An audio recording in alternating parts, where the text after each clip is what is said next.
Apakah ada ulama yang masih memperdebatkan hukum bank?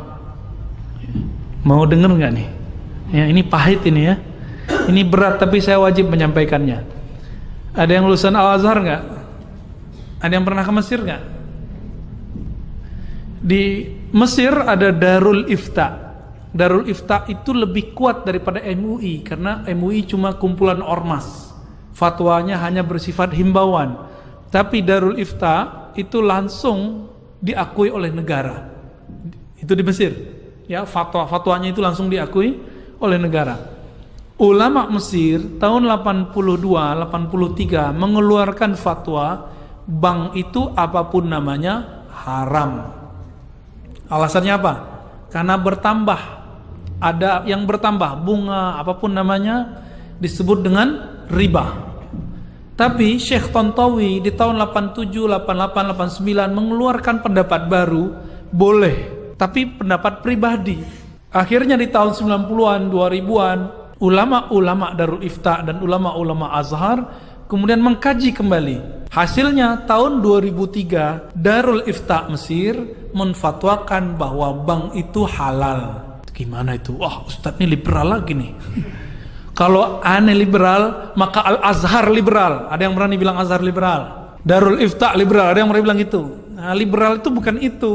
Liberal itu yang ngomong agamanya nggak pakai kaidah. Itu baru liberal namanya. Ya, apa itu liberal? Yang ngomong agama nggak pakai kaidah. Kaidahnya tak berkaidah gitu. Ulama Darul Ifta itu rata-rata ulama Azhar semua. Apa fatwa mereka? Bank itu sudah kami kaji lama, maka kami merevisi fatwa yang tahun 80-an itu. Jadi di kalangan ulama sendiri ada revisi. Masa yang bukan ulama maksain ulama? Ustadz kadang takut sama jamaah, akhirnya Ustadz terpaksa juga ikut-ikut sama selera jamaah. Tapi kata guru kami ya, menanggapi perdebatan itu, Syekh Ali Mustafa Yaqub, Kiai Ali Mustafa Yaqub itu punya buku. Ada ikan tuna kok pilih bawal gitu. Ada ikan apa yang gede-gede itu? Ikan kakap kok pilih teri. Maksudnya apa? Udah ada bank syariah kok masih terjebak bank konvensional. Meskipun ada ulama yang membolehkan bank konvensional. Jadi gimana sikap kita terhadap persoalan bank? Karena ulamanya beda pendapat, maka antum harus siap-siap beda pendapat dan beda pendapatan. Ya. Lalu ada persoalan di sini ya. Saya melihat, memandang, meneliti, mengobservasi orang-orang yang mengharamkan bank, gerakan anti riba ini nggak kafah juga. Dia gerakan anti ATM, kredit, debit, bahkan anti bank syariah. Namun masih pakai fulus rupiah. Kalau berangkat haji pakai real dan dolar. Saya mau tanya, yang mengeluarkan nilai, bukan nyetak. Kalau nyetak ada pencetaknya ya. Yang mengeluarkan nilai angka rupiah itu bank atau emas? Terjebak nih, lagi serius dibuat begitu jadi keblinger ya, keblank ya. Yang buat itu bank atau bukan? Bank apa yang mengeluarkan nilainya?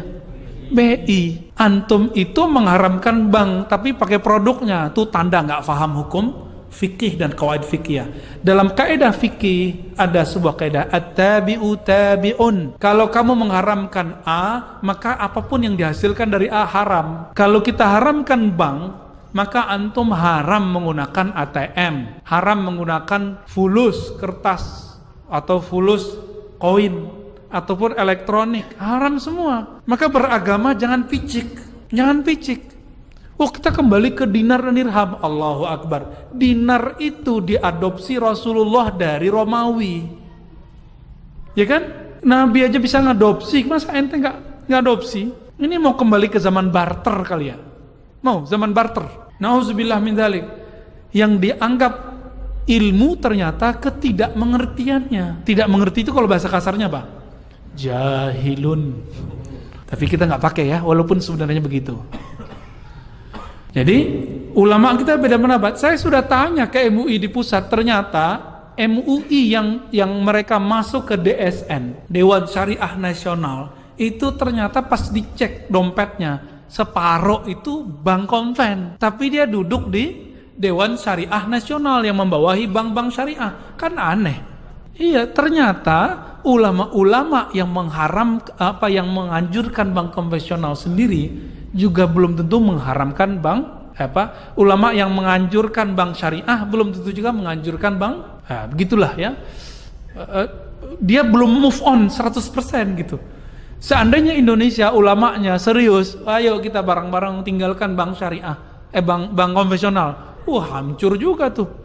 BUMN itu membawahi beberapa bank. Kalau kita tutup bank, bisa hancur negara ini. Maka bank itu salah satu nafasnya negeri ini. Antum percaya atau tidak? Buat jalan itu kalau gak ada bank gak jadi. Ya, bangun kampus-kampus Islam, kampus-kampus negeri yang Islam, pesantren-pesantren, semuanya itu yang Islami. Tanpa bantuan lewat bank gak jadi. Kalau lewat bank ketahuan mana yang gratifikasi. Ketahuan gak? Ketahuan Pak.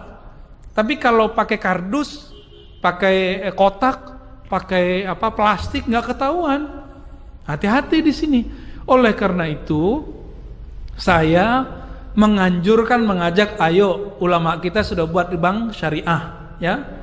Namun jika memang belum bisa meninggalkan bank konvensional, ambil seperlunya, tapi bangun semangat untuk membesarkan bank. Ustadz kok pelin-pelan? Bukan pelin-pelan, kan antum aja yang belum move on ya. Saya udah 10 tahun sebelumnya saya nggak pernah pakai bank konven. Tapi karena dapat fatwa dari ulama Darul Ifta itu berani lagi terima beasiswa lewat BNI. Ya, habis itu lewat Mandiri, habis itu lewat apa gitu. Ya, akhirnya kata imam-imam kita di Darul Ifta itu, masyayikh kita, siapa yang terkena perdebatan ini, faliyat yuqallid man abaha. Kalau kamu terjebak dalam satu ini, maka ikutilah ulama yang membolehkannya, biar hatinya tenang. Ini masuk ke khilafiyah. Kenapa dia khilafiyah? Karena bank tidak ada di Quran, tidak ada di sunnah, tidak ada ijma, tidak ada di. Tapi kalau riba ada di Quran, ada di sunnah, ada di ijma, ada di qiyas. Mengharamkan riba wajib, menghalalkan riba diperdebatkan. Sampai kiamat gak selesai. Jangan paksa orang deh ya. Jangan paksa orang. Ini ambiguitas orang-orang yang anti bank, kok masih pakai duit. Jangan pakai duit baru antum itu pas gerakan anti ribawinya.